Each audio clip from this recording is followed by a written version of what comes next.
Hey, what's up sa inyo mga kakwento? So, kumusta? So, matagal-tagal po tayong hindi nakapag-upload ng ating mga video. So, unang araw ng Nagayasumi dito sa Japan o yung isang linggong walang pasok, panigurado marami na maiiyak kasi nga pagdating ng Nagay, kadalasan karamihan sa mga company dito ay no work, no pay. So, maswerte na lang po yung mga pinapapasok ng mga leader o mga amo nila sa kanilang mga company kapag mayroong Nagay na dumadaan na ganito kasi talagang medyo malaki yung rate. So, ngayon, ang magiging topic natin ay patungkol sa sahod, patungkol sa sinasahod ng mga skilled worker dito sa Japan. So ngayon, shoutout ko muna si Sir Idol at Akaza2006 ang kanyang comment. Boss, paano po pag skilled worker ka? Katulad ng electrician or welder or automotive, patas ba sahod or parehas din gaya ng sa inyo?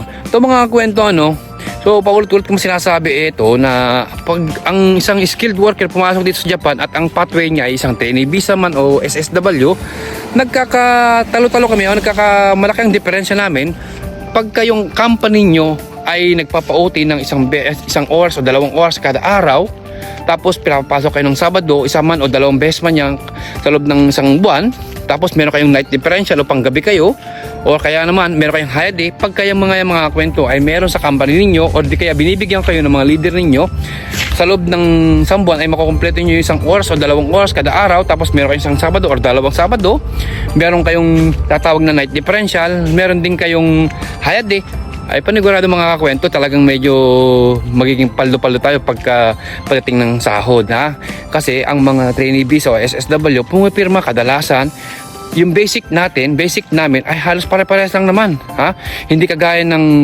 iba kasi yung pathway ng ang engineering visa, iba yung pasahod at pathway ng mga teacher dito, iba rin yung pasahod at pathway ng mga caregiver dito. Magkakaiba po tayo ng mga pathway at magkakaiba po tayo ng mga kategory. Ang skilled worker, kadalasan sa mga agency sa atin sa Pilipinas, pumipirma kami o sila ng siguro lilinis na ngayon 2025, siguro lilinis na sila o kami ng 13 or 14 na lapad. So magkano nga sa Philippine money yung 13 to 14 na lapad? Yun ang madalas na nililinis kapag wala tayong overtime, walang night differential, walang Sabado, walang holiday, walang mga bonuses. Yung mga binanggit ko yung mga kakwento, pagka lahat ng mga yan ay wala sa inyo kada buwan, dito talaga ang malis yung sasahudin ay nasa 13 or 14 na lapad.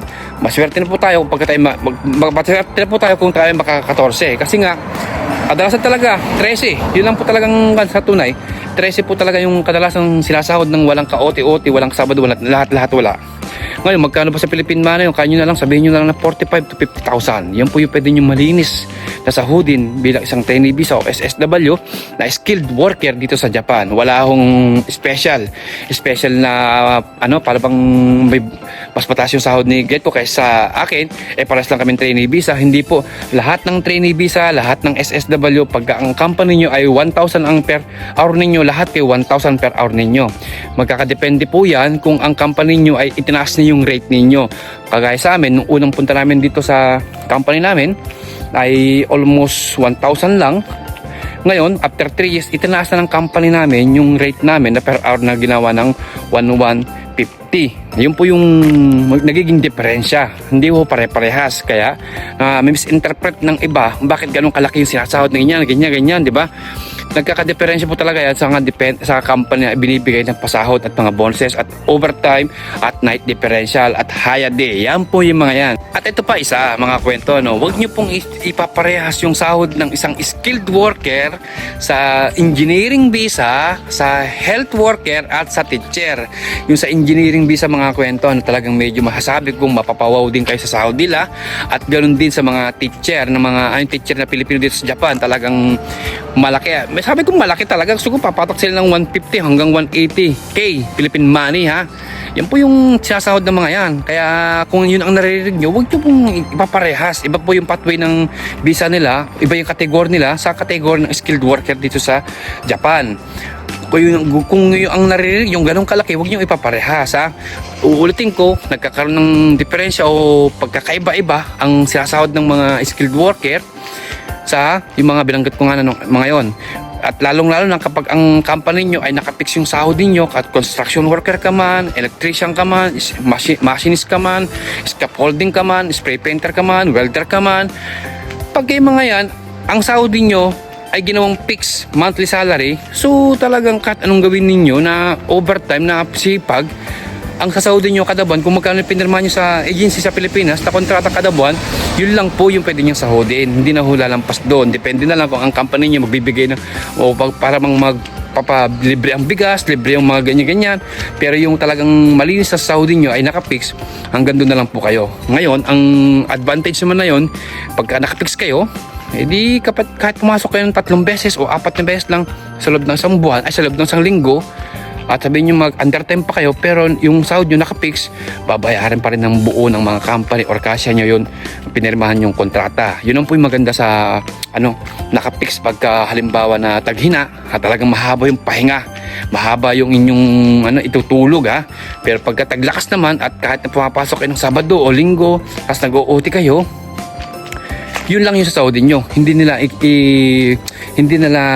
para bang ikakandak na plus na sahod nyo yun sa magiging basic ninyo sa pinirmahan yung kontrata. Yun ay talagang nakapix na Kaya yun, mga nagtatanong kung bakit mas mataas, nakadepende po yan sa pinipirmahan ninyong kontrata, sa inyong sahod, nakadepende sa company kung nakapix o hindi. Yan po yung pwede kong may bigay na paliwanag sa iyo, Sir Idol, at aka Akasato 006. Ngayon na kapadaan si Aldrin, at yung pangalawang katanungan ay galing kay Sir Idol Kimpan TV. Ang kanyang katanungan ay kung ano daw ba ang ginagawa ng mga kagaling na mga trainee visa papunta dito sa Japan, kung ano ginagawa sa training center dito sa Japan. At sa'yo, Aldrin, ilang linggo ka na sa company? 2 linggo pa lang. Fresh in the Philippines. Fresh in the Philippines. So, nung ikaw ay nag-aral dito sa training center dito sa Japan, ano ba yung mga ginawa itinuro sa inyo? So, yun. Tinuro sa amin dito sa Japan yung unang-una, yung mga rules nila, kailangan mo sundin. Sa batas trapiko? Batas trapiko, kung ano man yan, basura, ganun. Kailangan mo sundin para maging maayos yung baumuhan nyo rito sa Japan. At unang-una rin, mag-aaral kayo ng Nihongo kasi kailangan yan para makapag-communicate kayo sa mga leader nyo. Yung bang pag-aaral ng Japanese language sa Pilipinas, in-apply din ba rito o in-review ba ulit dito sa training center dito sa Japan? Sa katunayan pa oo, kasi kami, yung lesson namin dyan sa Pilipinas na lesson 1 to lesson 25, nirefresh lang din dito Nireview lang ulit kayo? Nireview lang kami kung ano yung mga ginagawa. Kinorek yung mga mali, ganun mga mali, ba? oo. Tapos dinagdag lang doon yung rules. Mga Kaya, rules. Hanggat nandiyan kayo sa Pilipinas, mag-aaral kayo ng Nihongo. So ano masasabi mo sa mga kagaya ng mga pasaway na nag-aaral ng Nihongo? So, ko lang, advice ko lang sa inyo, seryosohin nyo yung pag-aaral nyo ng Nihongo. Kasi pagdating nyo rito, para di na kayo mahirapan. Yun ang tutulong sa inyo, no? Okay. Para pagdating sa leader niyo, yung communication niyo, kahit paano, kahit barok-barok, nakakaintindi, di ba? Importante, makaintindi ka ng Nihongo. Makapag-usap kayo. Ilan pa Yan, si Eldred, yan ang kanyang komento. Ano bang ginagawa mo? Boring walang sahod. Walang sahod. Kasi pagdating ng nagay mga kwento, 1 linggo kami walang pasok. So talagang as in sa bahay lang kayo kung talagang wala kayong pang budget, pang gala. Talagang gagawin nyo, kagaya na Aldo yan. Magbabike. Magbike lang tayo. Magbabike lang kami. Saka, maganda na mga magbike-bike dito, di ba? Oo, tahimik dito. Walang tayo ng aso. Ayan, sige, arigato. Bye. So yun po yung mga pwede namin maibigay ng kasagutan o pwedeng maibigay na idea sa inyong mga kwento, Ngayon, kung meron pa po kayong mga gustong itanong o meron kayong katanungan, kung kayo po ay nag-apply dito sa Japan bilang isang trainee visa or SSW man yan, ay welcome po kayong magtanong at mag-comment sa ating comment section dyan sa baba. At sa abot ng aking makakaya ay pipilitin ko po talagang sagutin niya mga yan. At paano? At sa ganung paraan lang ay makakatulong din po ako sa inyo, kagaya lang din sa akin doon na nagtatanong-tanong lang din po sa mga nandito na sa Japan. Binabalik ko lang din po yung ginawa nila sa akin noon na ginagawa ko din sa mga nag-apply din ngayon dito sa Japan. So paano? Ako po si Marben. Hanggang sa muli, ito ang Margab Experience.